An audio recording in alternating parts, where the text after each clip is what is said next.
Oke, terima kasih. Ini tadi karena bicarakan masalah pisang Cavendish, ya, Mas Hendrik ngajak kawan, ngajak teman yang memang ahli di dalam penanaman pisang Cavendish. Nah, Pak Teguh ini namanya. Pak Teguh, ya. Kalau pisang Cavendish ini asli tanaman negara kita, Pak, Indonesia, Pak? Tahu saya bukan. Bukan dulunya bukan. Iya, dulunya bukan ya. Iya. Terus kalau sekarang ini rata-rata ya hasil dari kita sendiri ya, Pak ya. Kalau sekarang rata-rata hasil dari kita, dari petani-petani Indonesia sendiri. Indonesia sendiri ya. Iya. Tidak kok harus impor, tidak ya, Pak ya? Oh, tidak. Tidak ada impor. Karena selama ini kan dikira bahwa pisang Cavendish selalu impor kan gitu, Pak. Iya. Nah, kalau bagaimana sih penanaman pisang Cavendish itu apa sulit toh, Pak Teguh, dari mulai penanaman atau apanya sih, Pak, yang sulit ya? Sebetulnya sih menurut saya nggak ada yang sulit, Pak. Nggak ada ya? Nggak ada yang sulit. Ada, itu ya. Semua bisa kita lakukan ya. Cuma memang ya, perawatannya yang agak berbeda dengan pisang-pisang kita biasa di kampung. Oh, pisang di kampung. Iya, artinya kalau pisang kita di kampung kan yes, tandur jarke, kalau kita enggak, Pak. Yang mungkin ada. Saya dulu kalau kecil ya turunan bapak saya tanam, habis itu kasih telek sapi, nah besok terus berbuah gitu aja, Pak Gu. Ya, intinya butuh perawatan lebih aja, Pak, itu dia. Perlakuan lebih untuk dari pisang biasa. Perlakuannya ya. Iya. Mulai dari apa, Pak, pengolahan tanahnya, Pak? Iya. Kalau pengolahan tanahnya gimana, Pak? Kalau pengolahan tanah biasa, Pak, ya seperti tanam-tanam yang lain lah. Kita bajak dulu. Artinya kita buat gembur tanah itu supaya nanti akar dari anak pisang sendiri bisa lancar dan cepat besar buahnya. Cepat besar buahnya. Terus kalau nanam, Pak, apakah juga sulit toh, Pak, cara penanganan itu? Kan contoh kan kalau saya nanam pisang kan ya tarabu ya sudah. Jadi kalau masalah pemupukan disuruh bapak saya lagi ya biasanya saya kasih kotoran sapi yang sudah kering gitu, saya taruh lagi gitu, Pak. Kalau pisang Cavendish di sini kalau pupuk organiknya itu kayak perlu diproses enggak, Pak? Perlu ya? Perlu enggak, Pak? Ya kalau pupuk organik, Pak, ya kalau memang dia sudah kondisi matang, ya artinya nggak perlu diproses lagi. Tapi kalau memang masih baru ya itu yang perlu diproses. Dan mungkin ada tambahan pupuk-pupuk kimia. Ada ya? Iya, ada tambahan pupuk ya. Dan sebetulnya nggak terlalu sulit juga, mudah. Tetapi memang ya perlu ketelatenan ini, Pak, di sini. Telatenan ya? Perlu ketelatenan. Tiap berapa lama sih sebenarnya kayak pisang Cavendish, Pak? Apakah awal nanam itu harus ada pupuk dulu atau gimana, Pak? Kalau saya dulu kan kalau pisang kan ya biasanya hanya bekas untuk buang sampah itu terus ditanami pisang. Nah, ini perlu nggak sih, Pak, sebenarnya gitu? Perlu, pasti perlu, Pak. Artinya kita waktu di dalam perut ibu kita udah ngasih yang enak-enak ya gitu juga dengan pisang, Pak. Gitu. Tentu ada asupan gizi yang cukup gitu. Cukup ya. Iya, termasuk pupuk organik gitu ya dikasih, Pak ya. Harus, Pak, itu. Harus ya. Iya. Pupuk organik harusnya berapa, Pak, kira-kira? Banyak apa sedikit, Pak? Oh ya, enggak, Pak, enggak perlu banyak. Kita ya 2-3 kilo per pohon. Oh, harus dikasih ya. Harus dikasih. Kalau saya dulu kan kotoran sapi tak kasih banyak, Pak. Kasih satu keranjang gitu. Habis satu keranjang terus tak taruh tanah gitu, baru ditanam kan gitu. Nah, kalau benihnya itu dari kecil atau gimana sih, Pak Teguh ya? Dari kecil atau sudah gede? Kalau kita di kampung itu kan ngambil anakan yang sudah setinggi kita gitu, atau semeter gitu, atau 1,5 meter kita tanam gitu. Gimana itu, Pak? Kalau untuk Cavendish di sini, Pak, pisang Cavendish itu yang paling baik sih itu dia antara 30 cm tingginya sampai 1 meter. Dan itu ada kriteria sendiri, artinya batang itu dia harus berbentuk kerucut batang ya. Terus daunnya juga berbentuk pedang. Berbentuk pedang, kecil ya? Iya, kecil. Nah, itu ciri-ciri yang memang pisang itu bagus. Kalau lebar itu, Pak, kadang-kadang anaknya kan ada lebar itu. Itu kurang bagus, Pak. Berbuah, dia tetap akan berbuah, tapi nggak akan maksimal hasilnya. Oh, padahal kalau saya dulu kecil malah seneng itu, Pak. Wah, itu kan, daunnya udah lebar gitu kan. Kurang bagus, Pak, itu. Bagus. Iya. Kadang-kadang kan daunnya kalau tipis kan kecil itu kan mau nanam malah nggak begitu suka gitu Iya, Pak. harusnya lebar kalau saat tanam memang. Berarti kebalik ya? Iya, kebalik. Kebalik ya. Terus ini penanaman Pak, apa benih dari segi benih? Benih itu sendiri sekarang pisang Cavendish benihnya sudah gampang apa sulit Pak? Ya. Kalau sekarang udah gampang Pak. Itu gampang. banyak terutama Pulau Jawa lah. Pulau Jawa terutama itu sudah ada pembibitan-pembibitan yang ya menjual bibit. Menjual ini ya di online juga ada ya. Juga. Tapi sebenarnya pisang Cavendish jenisnya banyak nggak sih Pak? Benihnya itu Pak? Setahu saya sih banyak Pak. Banyak macamnya ya. Iya. Banyak macamnya itu. Cuman kita harus hati-hati milih yang bagus yang mana. Yang bagus yang gimana Pak gitu. Atau kalau memang ya kita harus tahu contohnya Pak. Oh ini bibit saya, ini yang udah besar. Nah, gitu yang sudah berbuah ya. Iya begitu lah. Oh contohnya itu gitu ya. Jadi kalau biar nggak salah, kita lihat yang sudah ada buahnya. Ya. Terus kira-kira besok jadinya seperti itu gitu Pak ya. Nah, terus kayak lahan kayak pisang ini Pak. Pisang itu berapa lama sih Pak pisang Cavendish ini Pak ditanam bisa keluar buahnya itu kira-kira berapa lama sih Pak? Kalau usia panen umumnya sama Pak dengan pisang kampungnya minimal ya, maksimal 11 bulan Pak. Tapi kalau untuk Cavendish ini dia yang subur dan bibitnya bagus itu 7 bulan dia mulai sudah keluar jantung. 7 bulan Pak? Ya, kalau di baca-baca itu ada 5 bulan, 6 bulan. Nggak bisa. Belum ya. Istilahnya ya mungkin ada cuma 1-2 paling Pak ya. Nggak banyak. Kalau 7 bulan sudah jelas Pak ya. Jelas Pak. Pasti berbuah 7 bulan ya. 7 bulan berbuah. Terus setelah berbuah itu keluar jantung itu berapa lama sih Pak sebenarnya? Maksudnya dari kan keluar jantung terus bisa dipanen gitu loh Pak. Bisa matengkan gitu kira-kira. Kalau dari jantung Pak itu dia sampai panen itu sekitar 11 minggu Pak. 11 minggu ya. 2 bulan 3 bulan kurang sedikit ya. 2 bulan 3 minggu. Ya, 2 bulan 3 minggu nggih. Jadi sebelum 3 bulan sudah panen. Nah, kembali lagi ke awal Pak. Pemupukan ini sebenarnya yang benar itu tiap berapa lama sih Pak? Kalau saya ngertine wong desa dulu ya mupuk ya sak senenge Pak. Kadang cuman pertama itu. Kadang kalau disuruh bapak saya nanti ya ngasih kotoran sapi lagi. Nah, sebenarnya itu berapa lama sih yang benar itu Pak gitu. Nah, yang paling baik sih menurut saya Pak itu sebulan sekali Pak. Sebulan sekali. 1 bulan sekali. Jadi rutin kita beri dia pupuk, tapi juga memang pupuk yang sesuai dengan kebutuhan dia, usia dia gitu. Sesuai kebutuhan, sesuai usia dia. Kan beda-beda Pak, dari 0 sampai 1, 2 itu kan makannya mungkin perlu ini, perlu itu. Ya. Gizinya beda-beda. Beda-beda ya, tambah gede, tapi yang jelas setiap bulan. Ya, berarti sampai 7 bulan nongol itu harus dikasih terus Pak? Iya terus Pak, ya bahkan udah panen ya terus aja. Terus itu ya? Iya terus kita. Masih umpamanya sudah berbuah gitu ya masih terus ya? Iya, karena kita masih anaknya yang kita teruskan Pak. Anaknya. Iya, anaknya yang kita pupuk. Anaknya harus berapa sih Pak gitu Pak ya? 1 Pak. 1. Dan Habis, di setiap pohon berbuah itu nantinya tinggal 1 gitu. Iya. Kalau ini induknya dipotong ya cuma 1 gitu. Tidak Pak, kalau induknya dipotong sudah punya cucung dia harus. Dia harusnya sudah punya cucu kalau dipotong. Iya. Jadi 2 ya? Iya 2. Mungkin 1 terus ada nongol lagi. Cucu. Iya. Kalau anak tetap 1, cucu 1 juga. Cucu 1. Berarti anak 1, cucu 1 gitu ya. Enggak kayak di kampung ya Pak anaknya bisa 3, bisa 4, bisa 5 ya biarin aja karena mau dimatiin sayang Pak. Iya. Gitu loh.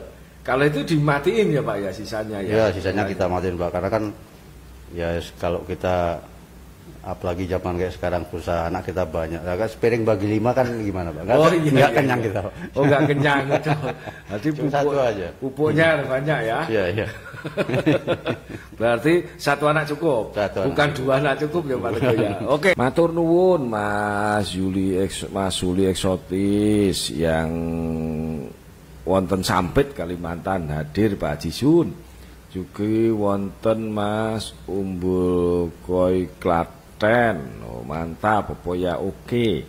Wonten Pak Muslihudin saking Banyumas. Mas Kiai sehat selalu Mas Kiai sambil leyeh-leyeh dan dikir ugi solawat. Ugi wonten Mas Yanto Risma, Mbok duduke adep-adepan to Mas Hendrik. Oh nggih. Mas Yulianto, Mantabo matur nuwun, Mbak Ika. OTW buat lebaran Ibu Bapak. Oke, sebentar lagi lebaran. Ugi Parwito, Mas Parwito mantap. Terima kasih Mas Parwito. Sinambi lenggahan leyeh-leyeh ngobrol karo konco sedoyo. Alhamdulillah, lagi saya mau ngobrol lagi bersama Pak Teguh. Pak Teguh ini kan produksi ini kan ini enten Monking ini kan katanya Mas Hendri kan juga produksinya hasil dari pertanian yang ada di negara kita, khususnya di Jawa niki. Nah, apakah ini juga tata kelolanya seperti tadi Pak, pemilihan bibit, pemilihan benihnya, ya toh Pak. Terus apakah kandungan gizi ini juga berpengaruh terhadap kandungan gizi di sini Pak, pemupukan itu Pak Teguh? Oh iya, ya jelas Pak ya. Pupuk pengaruhnya jelas ke buah kita ini lah. Ya. Jadi gizinya akan tinggi jelas, ya baik untuk kesehatan tentunya kan. Ya. Ya. Itu kira-kira Pak. Terus kan gizinya banyak banget Pak Teguh. Nah, ini apakah perawatannya setelah itu dipupuk, terus tiap bulan, terus daun Pak? Kalau daun itu kalau di kampung kan dikurangi untuk dijual Pak. Boleh nggak itu Pak kira-kira daunnya itu Pak? Ya kalau pisang Pak, pisang yang kita rawat ini, ya. jadi kapen di sini. Justru yang kita kelola awal justru daun dulu Pak. Daun dulu. Nah, gimana ceritanya? Artinya kalau bahasa rumah tangga, daun itu adalah dapur kita Pak. Daun itu dapur. Iya. Nah, kalau istri kita memasak kurang uyah Pak, pasti kurang enak Pak. Oh gitu. Nah, jadi gimana caranya daun itu kita pelihara supaya bagus Pak. Malahan gitu. Jadi dia masak makanan di situ, akhirnya disalurkan ke buah lewat batang gitu kan. Dia malah ngangkat makanan dari tanah. Termasuk ya pupuk dan macam-macam itu diangkat untuk ke buahnya itu biar lengkap gizinya Pak ya. Melalui daun. Melalui daun itu. Jadi daun ini kayak dapur rumah tangga ya. Kalau kita itu kan kadang kalau ada acara terus dikurangi kan gitu loh Pak maksudnya. Kalau dulu kan katanya potong gitu loh Pak. Terus kalau perlu ya dijual gitu katanya daunnya. Kalau Cavendish tidak boleh. Iya, justru harus kita pelihara Pak daun. Kita rawat. Iya, kita rawat. Terus nanti kalau nguranginya gimana Pak nguranginya? Ya kalau nguranginya ya tunggu patah sendiri aja Pak. Atau memang dia terkena masalah, mungkin kena jamur gitu. Baru kita kurangi. Baru kurangi. Kalau enggak ya enggak. Biar aja. Malah lebih bagus dia. Oh, lebih bagus. Iya. Oh, ini pemirsa Sedoyo, ini prameksa Sedoyo. Jadi pisang Cavendish ini tidak bisa terus diambilin daunnya gitu ya Pak. Kayak kalau kita nanam pisang neng kampung terus pokoknya ya mau bikin lemper ya langsung kita potong gitu Pak. Kalau perlu ya dijual kalau perlu kan dulu kan gitu. Nah ini ternyata beda ya Pak ya. Beda, untuk beda. perawatan pisang ini dan pemupukannya ini memang untuk menghasilkan gizi Pak ya. Ya betul, untuk menghasilkan gizi. Kandungannya Pak. Kandungannya. Ya? Terus apa saja yang perlu diperhatikan Pak dalam rangka nanam itu Pak? Nanam pisang ini Pak. Nah kalau Cavendish Pak ya memang kan ini agak beda dengan pisang kampung. Terutama selain itu ya kita perawatannya Pak. Perawatannya. Artinya kita harus punya orang-orang yang benar-benar profesional atau bisa kita ajari supaya perlakuannya benar dan akhirnya kita bisa menciptakan pisang-pisang yang bagus ya Pak ya. Boleh nggak ini Pak? Ini kan tentu pembelajaran yang lama ya. Berapa lama Pak Teguh bergelut di pertanian khususnya perkebunan pisang ini Pak? Di pertanian pisang lah. Kalau saya cuma 5 tahun Pak. 5 tahun ya? 5 tahun. 5 tahun. 5 tahun sudah apal Pak dari yang kena. Biasanya masalahnya apa masalahnya Pak? Banyak Pak. Artinya masalah yang memang ada masalah yang bisa ditangani Pak itu.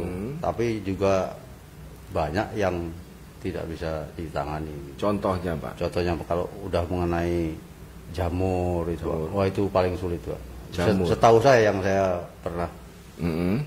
belajar dulu itu paling sulit. Paling sulit. Iya, tapi kalau hanya masalah-masalah teknis seperti perawatan buah itu masih bisa kita usahakan bisa baik. Baik ya. Iya. Nah, tanaman ini kalau di kebonan gitu bisa nggak sih? Di pekarangan kebun gitu? Oh bisa. Bisa. Bisa Pak. Nah. Iya. Karena kalau dulu kan dia nanamnya hanya di pekarangan, Iya. Pak. Kalau nanam ini di sawah juga bisa, toh, Pak? Bisa. Di sawah lah. Kalau di sawah itu kan banyak rumput, Pak. Iya. Gimana itu, Pak? Apakah harus bersih terus atau gimana, Pak itu, Pak? Ya. Rumput itu wajib Pak. Artinya kita harus tangani rumput dari nol sampai seterusnya Pak. Nah, kalau enggak kalau sampai enggak kita tangani, Ya. ya akhirnya akan ganggu ini Pak. Asupan makanan yang kita beri ke Pisang tadi. Oh, ke batang harusnya pisang. 100%. Iya, harus tinggal benar. mungkin turun ya, Pak, karena Iya. dimakan oleh gulma, Iya, oleh betul. rumput gitu. Iya. Berarti rumput itu pembersihan itu setiap berapa lama, Pak? Atau setiap mungkin selalu ada ya kita buang gitu, Pak? Oh, enggak. Kalau untuk yang sudah Pak, kita intensif lah ya. Ya, Kita harus tetap 1 bulan sekali Pak. 1 bulan Iya, sekali. Sampai kira-kira 4 bulan setelah itu Pak. Apa kalau kata orang Jawa, wis ngiyomi apa? Ngiyomi apa? Ngiyomi ya, sudah artinya teduh Pak. Sudah teduh ya, Nah, sudah itu mungkin teduh, sudah berkurang. sinar mataharinya Iya. ada susah masuk Iya. ya istilahnya. Kalaupun kita harus pakai obat-obatan ya mungkin hanya 0,2 liter lah per hektar itu. Itu per Iya. hektar, Pak? Iya, Oh, untuk nggak banyak, Pak, Enggak, ya? Pak. Enggak banyak. Oh, Pak. nggak banyak Iya, ya. kalau Oh, sudah ini teduh pemirsa. ya nggak banyak. Nggih.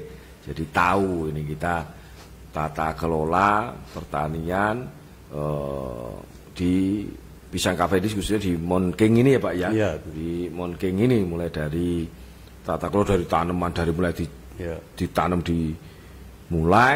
dari awal sampai akhirnya harus pupuk harus terus ya, Iya. Pak ya, tiap bulan. Berarti pemupukannya ini tiap bulan, bukan seenaknya kayak saya dulu. Kalau saya kan seenaknya sendiri. Kita nggak ada puasa Pak kalau Pak. Nggak- Tanaman, Pak. Kita nggak ada masih puasa. ada puasa kita. Kita ada puasa Ramadan, tapi kalau pisang nggak ada Nggak puasanya, ada, Pak. nggak ada. Nah ini katanya pisang nggak ada puasanya. Jadi kalau suruh puasa nanti buahnya kecil ya, Pak ya. Kecil. Kayaknya nggak mantep, nggak gede-gede, nggak oke. Gitu. Oke. Para pemirsa sedaya yang masih bergabung dengan Haji Sun pada malam hari ini, matur nuwun sangat. Tadi obrolan seputar pisang Monking, pisang Cavendish yang jelas adalah hasil dari petani-petani kita yang ada di negara dan bangsa kita. Biarpun ini top, tapi bukan berarti impor, karena kita sudah bisa menanam sendiri dan juga menghasilkan sendiri dan juga memproduksi sendiri untuk kebutuhan masyarakat kita, negara dan bangsa kita. Semoga ini juga bermanfaat untuk panjenengan semua, termasuk tadi bagaimana pola tanam, tata kelola tanaman itu seperti apa, sehingga nantinya menghasilkan buah yang baik dan juga gizinya juga Ya. lengkap ya, Lengkap, Pak. Pak. Betul. Gizinya banyak sekali. Tadi ada kalsium, ada bisa B4, B5, B6 dan juga ada kalium juga dan juga omega. Dan ini semoga kan bermanfaat dari bayi sampai kita yang muda sampai yang manula ya, Pak ya. Ya, Sampai manula dan juga bermanfaat juga untuk diet katanya tadi Mas Hendrik tadi juga untuk diet juga cocok jadi dan juga untuk menyehatkan anak-anak kita. Semoga ini informasi malam hari ini bisa bermanfaat untuk panjenengan semua. Matur nuwun yang telah bergabung bersama Haji Sun pada malam hari ini. Sekali lagi semoga panjenengan sehat walafiat. Sampai berjumpa lagi di lain kesempatan. Kita obrolan lagi nantinya. Semoga sekali lagi panjenengan sehat walafiat, rezekine lancar, rezekine akeh, keluargane bahagia, juga sejahtera di keluarganya. Matur nuwun rawuhnya Pak Teguh. Terima kasih dan sampai jumpa kembali. Assalamualaikum warahmatullahi wabarakatuh.